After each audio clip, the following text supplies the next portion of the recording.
Chers amis, nous continuons notre carême et aujourd'hui je vous propose de découvrir une figure mal connue du grand public, celle du père Afif Osseran, un musulman chiite devenu prêtre catholique. Afif est né en 1919 à Saïda, au Liban, dans une famille très connue puisque l'un de ses cousins, Abdel Osseran, fut élu à plusieurs reprises président du Parlement libanais. Avant sa conversion, Afif est un musulman très respecté et très pieux. Sa conversion survient d'une manière très étonnante, car c'est par l'apparition du Christ lui-même qu'il se convertit.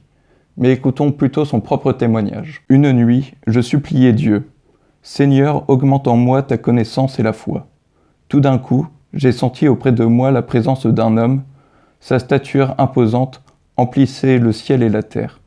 C'est cette nuit-là que j'ai décidé de me consacrer entièrement au Seigneur. » Depuis cet événement extraordinaire, Afif décide d'approfondir les enseignements de l'Église catholique, ce qui lui a permis d'évoluer jusqu'à sa profession de foi définitive, le jour de son baptême, le 13 février 1945. Sa conversion a un impact très fort dans sa famille qui le répudie, il reçoit des menaces de mort, et peu de temps avant sa mort en 1988, il reçoit une balle en pleine jambe. Après un doctorat de philosophie en France, il décide de devenir moine chartreux, mais finalement, il est ordonné prêtre au Liban en 1962.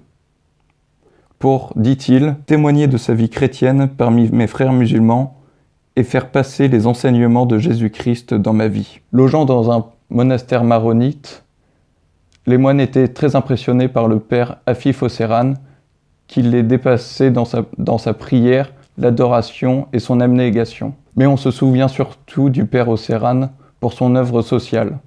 Très proche des pauvres, il fonde la Maison de la Providence qui prodigue une formation professionnelle pour les jeunes démunis de la rue. Très vite reconnu, il part faire de nombreuses conférences, notamment sur la charité, qui est son thème de prédilection. Il est même nommé au Vatican dans la section Islam pour le dialogue interreligieux. Son apostolat auprès des musulmans est remarquable car en quelques années, des centaines de musulmans passeront au Christ et notamment son père qui se convertira sur son lit de mort. Mais que retenir du père Afif Osseran ?